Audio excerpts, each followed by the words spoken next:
नमस्कार मित्रांनो, चांगलं चॅनलमध्ये आपलं स्वागत आहे. मित्रांनो, उद्या दिनांक 23 सप्टेंबर रोजी बलवडी तालुका खानापूर जिल्हा सांगली इथे भव्य दिव्य असं ओपनचं मैदान होणार आहे. तर आत्ता सध्या मैदानाचे आयोजक आपल्या समवेत आहेत. तर मैदानाची आत्ता सध्याची अपडेट काय आहे ते आपण जाणून घेणार आहोत. हर्षदादा नमस्कार. नमस्कार. पहिल्यांदा काय आहे आत्ता सध्या स्थिती काय आहे पावसाची स्थिती? पावसाची जर म्हणला तर मी आता अंधार पडलाय आणि तर पाऊस कुठल्याही परिस्थितीत तुम्हाला दिसणार नाही. आजूबाजूला पाऊस आहे पण आपल्या गावामध्ये सध्या तर काही पाऊस नाही.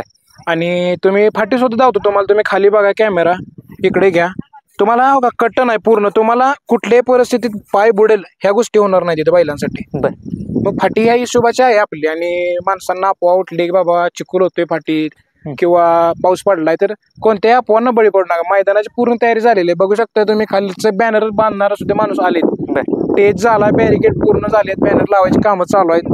म्हणजे पूर्णपणे 90% काम झालेलं आहे. आता आम्ही 9 वाजता लॉट पण जाहीर करणार आहोत. आता 1-2 तास राहिले तर अजून नोंद करून घेणार असेल तर गाड्यावालांनी नोंद करून घ्या. एक प्रकारे फाटीमध्ये कोणत्याही प्रकारचं चिखल वगैरे नाही.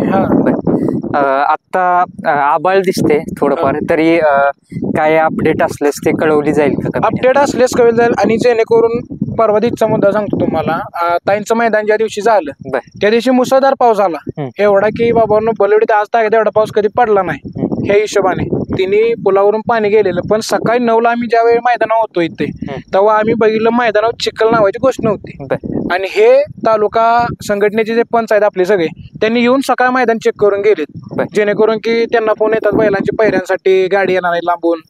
मग ते सकाळी येऊन मैदान चेक करून गेले, त्या दिवशी पण येऊन गेलेत. फाटीला कोणताही त्रास होणार नाही. मैदान उद्या 100% होणार म्हणजे होणार. संदर्भात काय अपडेट आहे? नोंद ही किती वाजेपर्यंत चालू राहील? नोंद आता ही थोडाच कालावधी राहिले, जेणेकरून 1 तास ते 1.5 तास. आताच पवनचा कॉल झाला गट काढण्यासाठी, तो येईल आता 8:30-9 पर्यंत. आपण लॉट्स तयार करणार आहोत, जेणेकरून P3 वरती आपल्या लॉट दिसतील.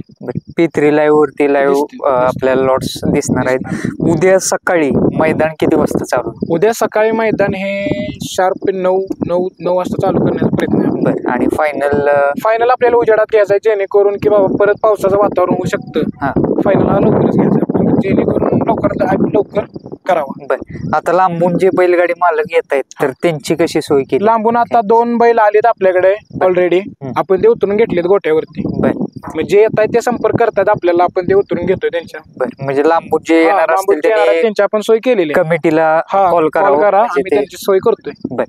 तरी बैलगाडी मालकांना काय आव्हान कराल म्हणजे नोंदी संदर्भात? कारण 1 तास राहिले, 1 ते 1.5 तास. बैलगाडी मालकांना आव्हान हेच करेन, घाट माथ्यावरती वरील सरकार केसरी हे मैदान आम्ही भरवले, सरकार आयोजित, फाउंडेशन आयोजित आम्ही मैदान केलेलं आहे. आम्हाला तुमचा प्रतिसाद हवाय, जेणेकरून पर्व दुसरे आम्ही उत्साहाने पार पाडू. तर थोडाच वेळ राहिलाय कालावधी नोंदणीसाठी, तर तुम्ही नोंद करून घ्या. पुन्हा एकदा पल्ला सांगा फाटीचा किती? पल्ला 1000 फूट आहे. आतल्या आतमध्ये रुंदी 14 फूट आहे. 14 फूट अंतर आहे आतल्यात. आणि बॅरिकेटिंग किती? बॅरिकेड 350 फूट दोन्ही साईडला आहे. बरोबर. रेषेच्या पुढे 50 फूट बॅरिकेड एक्स्ट्रा आहे आपलं. म्हणजे समोरून पण बॅरिकेड आहे. दोन्ही खाली वरती पट्टी राहणार आहे, फक्की राहणार नाही. लाईव्हची पण सोय केलेली आहे. लाईव्ह तुम्ही बघू शकता, तिकडे कॅमेरे पण सगळे सेटअप सगळा पूर्ण झालेला आहे आता. म्हणजे बऱ्यापैकी एक 99% काम हे मैदानात झालेलं आहे. सकाळ नारळ फोडून आपण मैदानात चालू करणार आहोत. होती मित्रांनो अपडेट बलवडी मैदानाची, आणि मैदानाचे आयोजक होते आपल्यासमोर. धन्यवाद.